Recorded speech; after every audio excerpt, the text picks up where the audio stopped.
We're on the top of Daf Ayin Zayin Amid Beis.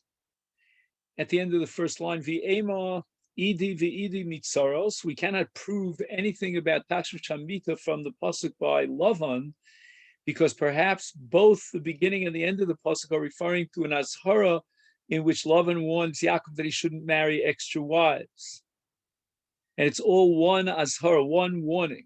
So Imtikach Noshim al Bnosai is just an explanation of the beginning of the pasuk Imtana es Bnosai.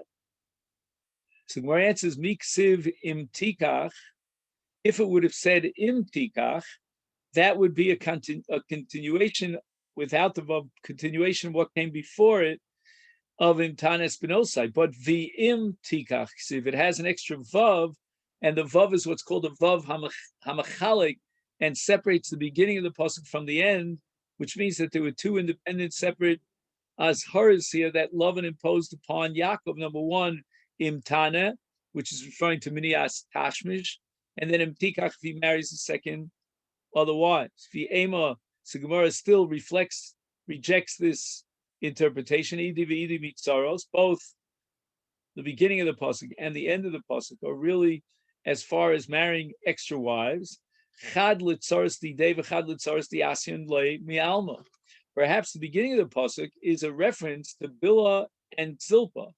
Yaakov was already married to those two women, and what Lavan was warning him is that Yaakov, don't make these two women into a high-level marriage as if they were marriage partners, wives like Rachel and Leah, to elevate them as gviros, and they would be shavos. And the second part of the pasuk is a warning that he shouldn't marry other women in addition. And the Gemara adds dumya de'im tikach. And what the Gemara is saying now is that we have a dumya. In other words, we should have a similarity between imtikach noshim al benosai and the beginning of the pasuk imtana. They should be very similar. And the similarity would be in terms of adding tsaros, or the way you treat the tsaros. So Gemara rejects this and says miksiv im tikach. It doesn't say at the beginning of the pasuk in the reverse order im tikach and then afterwards v'imtana, but rather it says imtana v'im tikach in that order. First it says imtana, and only after that im tikach. If your interpretation were correct, that the imtana refers to Bilhah and Zilpah, then it would have made sense to switch the order. He should have Lavan should have first been mashpia, that he shouldn't marry other wives, and that would be an intense inui and an affliction on Rachel and Leah. And then he should have said, and even if you don't marry two wives, then be careful not to elevate the status of the two wives that you have, meaning the tsaros of Rachel and Leah, that's Bilhah and Zilpah. But instead, the order is the reverse. The way that Lavan actually said it, he began by warning him about that which is Chomer Yoser, and then afterwards he added that which is Kal Yoser. That wouldn't make any sense. But rather, Imtana refers to Minias Tashmish, which is an inui that's even more difficult, more kosher, more severe than an inui of marrying additional wives. And therefore, we can indeed derive that Tashmish Amita comes under inui from this pasuk. Rav Papa has a possibility of disproving this proof, this support from Imtana. Amalei Rav Papa Abaye, but Tashmish Gufa Ikri Inui, you don't really need to quote the pasuk Imtana es Benosai to determine that Tashmish Amita is a category of Inui. I can derive it from the Siva Yishkav Osa Vayanel, that Tashmish Amita itself is an act of Inui, as it says in regard to Dinah, the daughter of Yaakov and Shechem ben Chamor, in Breishis Perek Lamed Daled. And it's possible that Tashmish itself is called an Inui. And that's if you overdo Tashmish or you force a woman for Tashmish. Therefore, it's possible that When Lavan gave an Azhar and he warned Yaakov, Lola Anos, O son B'Tashmish Mita, he meant that through Tashra Mita, that would be an Inui under certain circumstances. And once again, therefore, we can use that pasuk as a proof that Tashra Shamita is in fact an Inui. Amalei, Abai responds to Papa Hasam, there in the case of Dino, when it says Yanea, it doesn't refer to Tashra Shamita, but rather Ina Mibios Acheros, meaning that she apparently had a taiva to have subsequent relations, and he was withholding and denying her that. So we see that even the Inui that's mentioned in the story, the episode of Dina, the intention is for Menias Tashmish. And therefore, when it says in the words of love unto Yaakov and Tanis Benosai, he has in mind Menias Tashmish, and therefore we can derive Menias Tashmish as an Inui from the parish of Lavan. Tana Rabbana, we learned in a Bryce as far as Rechitza is concerned. Osur lirchotz miktas gufo kikol gufo, even washing part of your body, even lahochet that's bo b'mayim, the Gemara says, is osur, to dip one's finger into water. Kikol gufo, like the case where he submerges his entire body into water.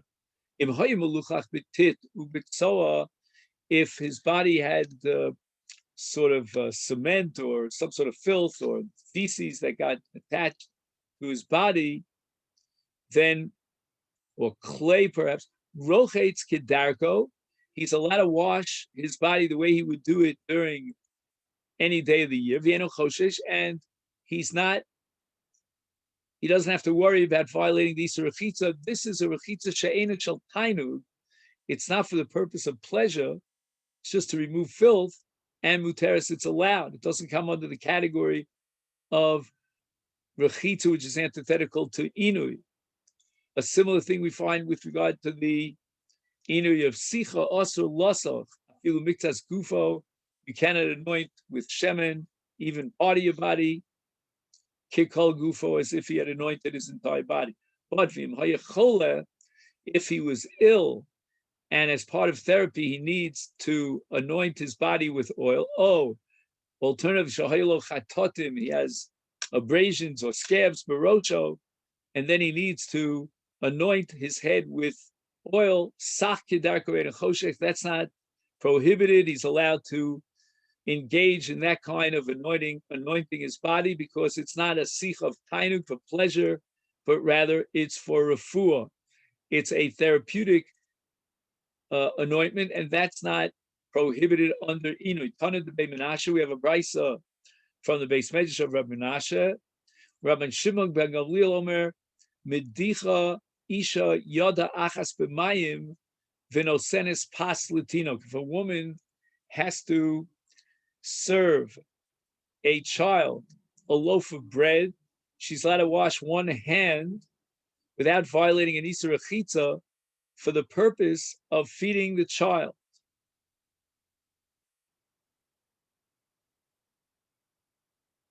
And I just want to mention in passing about the issue of Rechitza that we discussed before, whether it's Miktas Gufo, Kekol Gufo.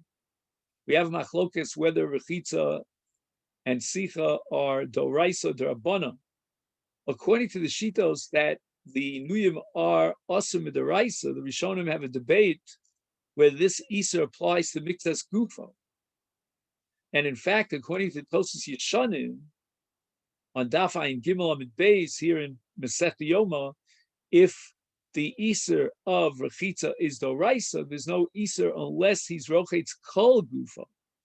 Miktas Gufo is only an Isur D'Rabbanan. But getting back now to washing your hand for the sake of feeding a child, the Eina Chosheshes, there's no violation of Isur Rechitza if she is washing her hand, one single hand here, just to feed the child bread, although he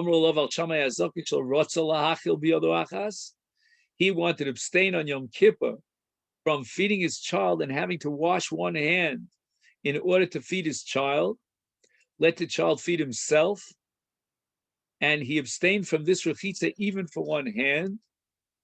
Gazu, all of the Chachamim rejected it, and they insisted that Shammai has to change his opinion.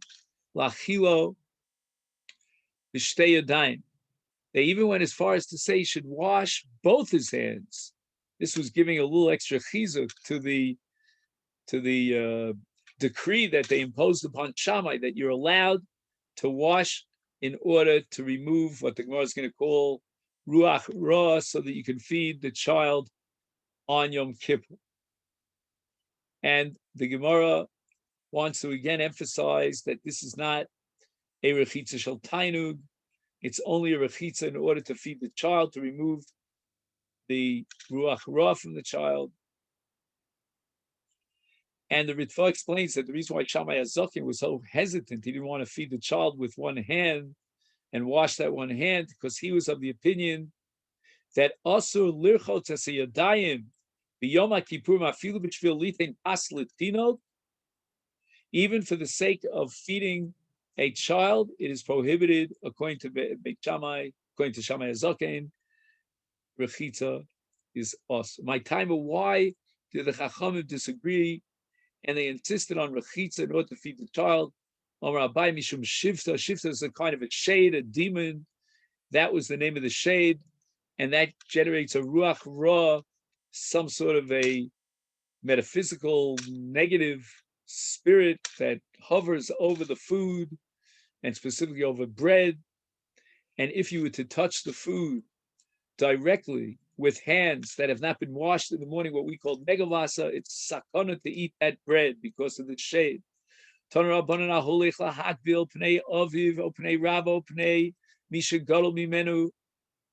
If a person, in order to go and receive the makabel ponim, his father or his rebbe or someone who's greater than him in chachma, and he has to, in order to arrive at that place, he must walk through water on Yom Kippur, over al tavar b'mayim. He's allowed to go up to his neck in water. This is not a violation of the Isur Rechitza, because he's not interested in tainug, but rather in a dvar mitzvah. What about the reverse? Harav Eitzel Talmud. The Rav wants to go to be makabel ponim, his Talmud, on Yom Kippur Mai. Would we also allow and permit him to go into the river if need be, up to the neck? Tanu Tashma. We're going to be poshet this suffix from a statement. The Amar Ab Yitzchak Bar Chana Anoch Hazise I saw Zeiri the Azul Legabe. He went to Rab Chia Bar Ashi Talmidei. In the original formulation, the Gemara is going to change. It was a case of a Rebbe going to his Talmud on Yom Kippur, and he went through the water as he would have done on any day of the year. And we see clearly that it's mutter for Rav to go into the water on Yom Kippur for the sake of greeting his Talmud.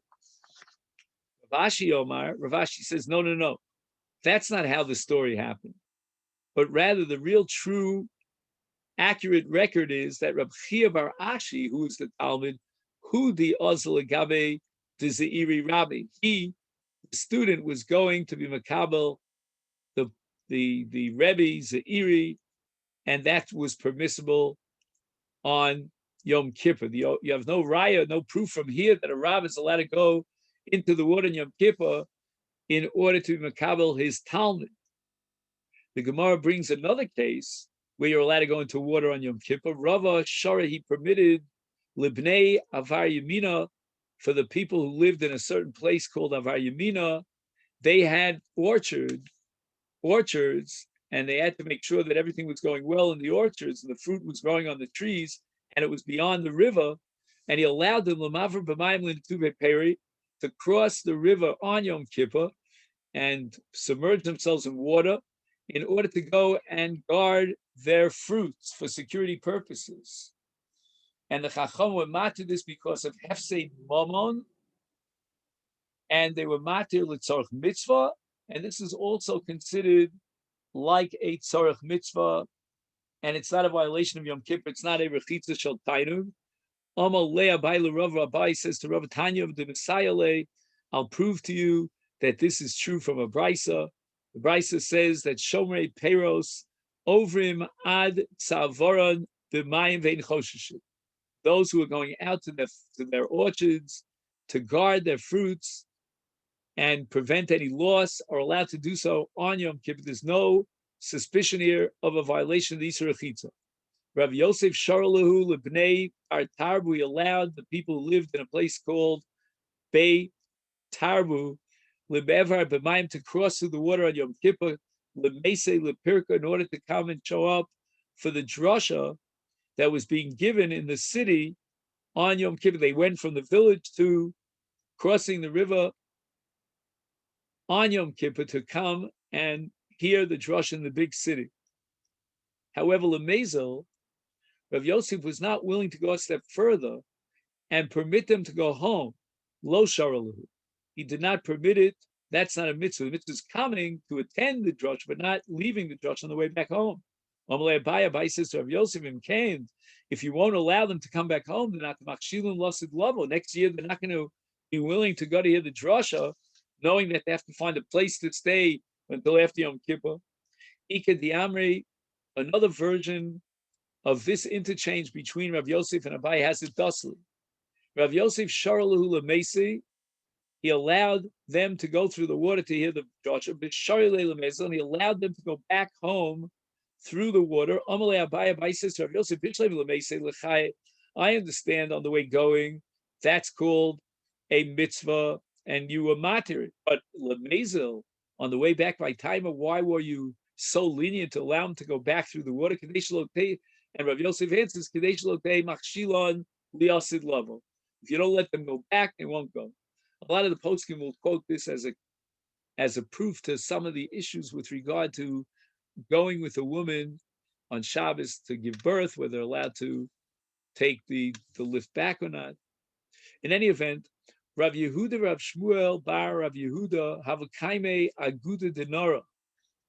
They were standing on the edge of a river called Nahar Papa, Amavra de Chadzitzad, at a place where you cross the river in order to get to a location on the other side of the river, which is called Chatzdad or Chatzdad. Vavikoi, and who is on the other side of the river? Rami Bar Papa. Rami Bar Papa was Mihai Gilsa on the other side of the river, and Rav Yehuda had a question, a halachic issue to raise, and Ramalu Kala, he starts raising his voice, and Rami Bar Chama is raising his voice. Ma'ol lemever, can I cross the river lemeisi legabaychu lemishal shmaita, in order to come close to you, approach you, in order to ask a dvar aloch? Amal le Rav Yehuda responds to Rami Bar Papa, Rav ushmul diami travayu over. You're allowed to cross the river, ubilvad, but only the following condition has to be met: shelo yotzi yodo mitachas apas, mitachas chefas haluko. He's not allowed to take his hands out of the end of the garment. In other words, as he's crossing the river, he should not lift up the bottom of his garment, because in such a case, it looks like he's carrying the garment rather than wearing it, and that's called masa, and that would be, at least in the eyes of the spectator, a violation of Meleches Hotzah. That's a Gemara in Shabbos on Daf Kuf Mem Zayin, that a person carries a talis that's, let's say, it is folded up on his shoulder. In Rishus Rabbi's Chayav Achatos, he violates the Isur Hotzah. And the Ran points out that even though here he's not carrying it on his shoulder mamish, he's only sort of folding the bottom of his garment on his arms, but nevertheless, it looks like he's folding his garment, and he should avoid doing so because it looks like he's carrying the garment on Shabbos. Maskif lo Rav Yosef. Rav Yosef says, I have a kash on all these cases that we mentioned, that you're allowed to go through the water on Yom Kippur up to your neck. I don't get it. You're saying on Yom Kippur you're allowed to do so. I don't know if you're allowed to do it during the week. Ubechol ki hai gavna mishoria, you're allowed to go into the water up to your neck during the week. There's a danger involved. And the Torah tells us, and to prove that there's a danger and a prohibition of going into water up to your neck, we're going to quote a parsha, a section in Yechezkel, it's in Perek Mem Zayin, that is a prophecy that foretells what's going to happen in the Kodesh Kodashim in the future at the end of days when they'll build the Bayis Shlishi. And a miraculous nachal, a river will flow from the Kodesh Kodashim at the time of Bayis Shlishi.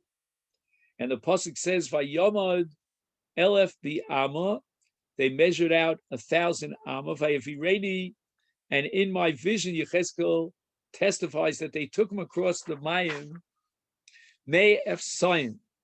So the Malach is now measuring 1,000 amma from the place where the Nachal originates and goes out of Yerushalayim.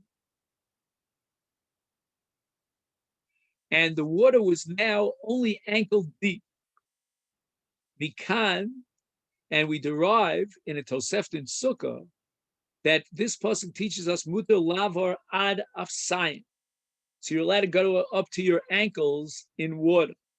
Then the pasuk continues in Yechezkel and says, "Vayomad elef," again measuring another. The Malach measures another 1,000 amma further from Yerushalayim. Vayavirenu b'mayim rabim b'mayim mayim birkayim. And I was allowed to walk into the water, even at that distance, when the water was already knee deep. Umikan shemuter lavar ad birkayim, that you're allowed, without worrying about sakana, to go through the water up to your knees. And then the pasuk says, "Vayomad elef avirenu mei mosnayim." The Malach again measures another 1,000 amma, and now the water is going up to the waist.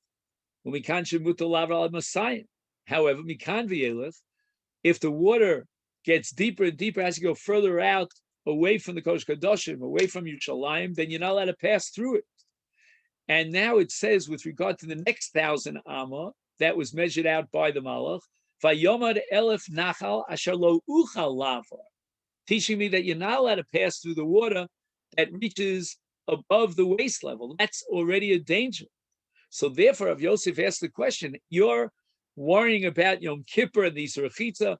I don't even think you're allowed to go into this deep water on a regular weekday. Omer Abai Shani Nachal. This Nachal, this river, it's what you call a rapids, whitewater rafting, that will in the future go out of the Kodesh Kodashim, Redife Maya. The Mayim has a very, very powerful torrent to it. And therefore, the danger of getting swept away by this water is a great danger. But other waters, like, for example, a calm river or any other sort of body of water, which is not rapids, then even if it reaches up to your neck, you're allowed to go through it in the water. And it's not called a sakana.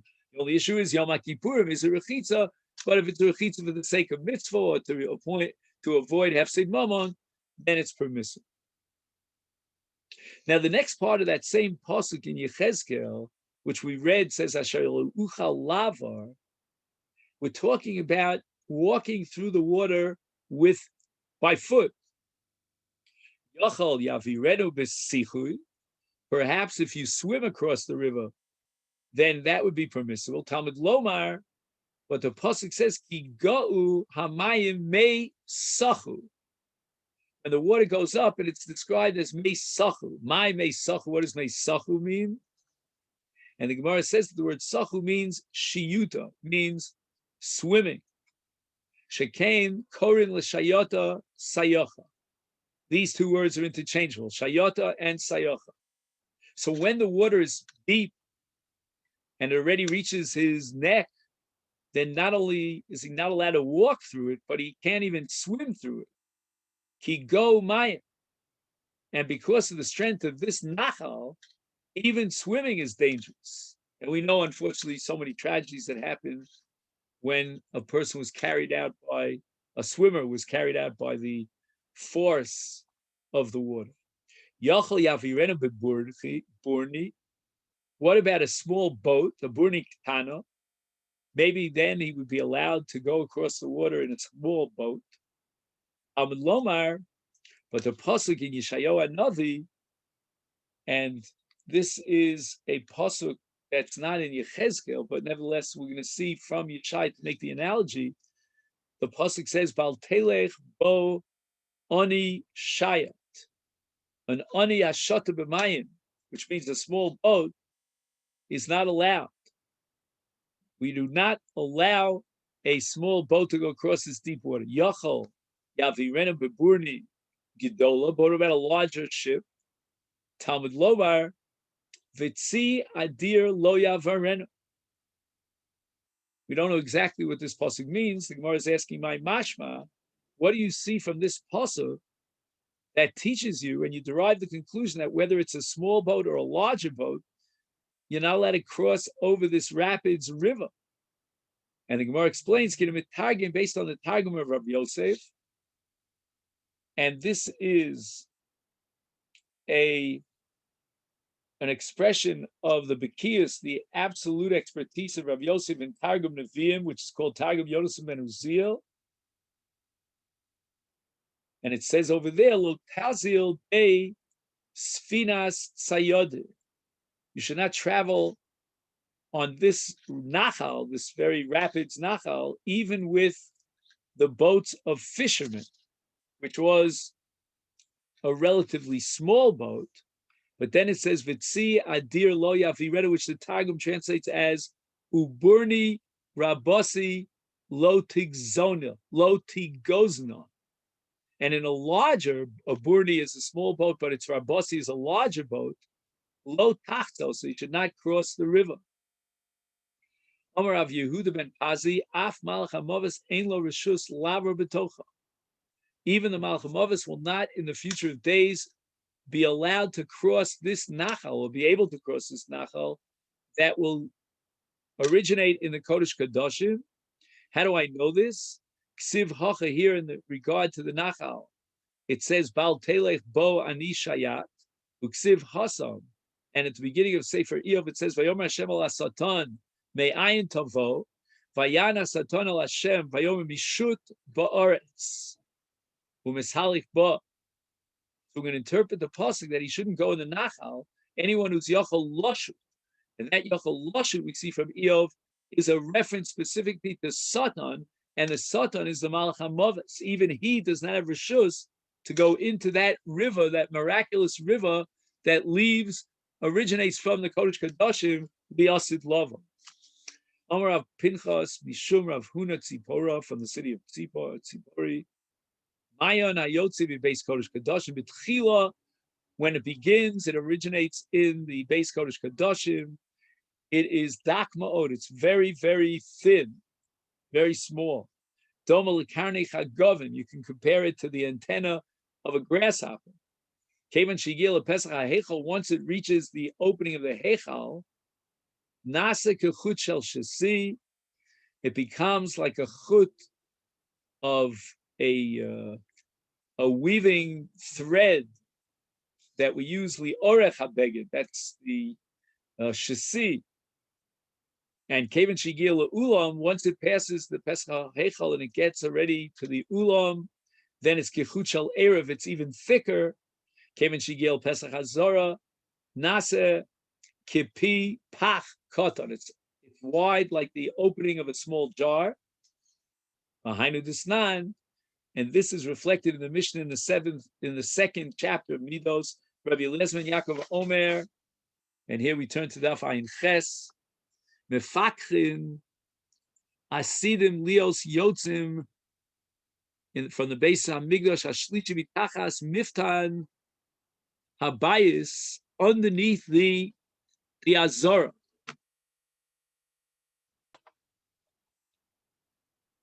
I would like to read the statement of Rabbi Pinchas in the English translation, and it says the following: initially, the spring that issues from the Holy of Holies resembles the antenna of locusts. Once it reaches the entrance to the sanctuary, that's the Pesach HaHeichal, then it swells and becomes as wide as the thread of the warp. Once it reaches the entrance of the antechamber, which is called the ulam, then it becomes as wide as the thread of the woof, which is even wider than the warp. So you have the warp and the woof. The woof thread passes back and forth through the warp, and it must be made thicker and stronger than the warp. So that's the woof thread, and that's what we call Erev. Now it reaches the entrance of the courtyard of the Azara and becomes as wide as the mouth of a small flask.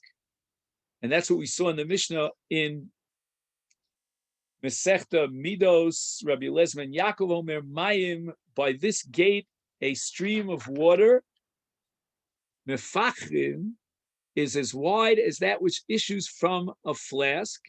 And Asidim Leos Yotzim Mitachas Miftan Abayis will in the future emerge from under the threshold of the temple. From here and onward, the stream would rise until it reaches the entrance of the house of David. Once it reaches the entrance of the house of David, Magia LePesach, Kevan Shemagia LePesach, Beis David Nasa Kenachal Shoteh. It becomes a swiftly flowing stream. Now, a locust depends upon its antenna for its ability to see. The Gemara thus intimates that in the messianic future, the waters of this spring will wondrously enhance the sight of the mind's eye, meaning it will greatly heighten man's intellectual perceptivity. Now, the Kodesh Kadoshim is located in the western part of the Heichal. To the east of the Heichal, in front of its entrance, is the Ulam, the antechamber. Around the sanctuary in the antechamber is the Azara. And the Gemara relates how the spring that originates in the Kodesh Kadoshim will flow eastward through the entrance of the sanctuary, the Heichal, through the entrance of the antechamber, the Ulam. It will flow into the Azara and exit out of the Azara's southern gates, one of its southern gates. And the stream will eventually flow out of Yerushalayim to reach King David's palace on Har Sion. And this is where we're going to stop for today on the top of Ein Ches Amid Al.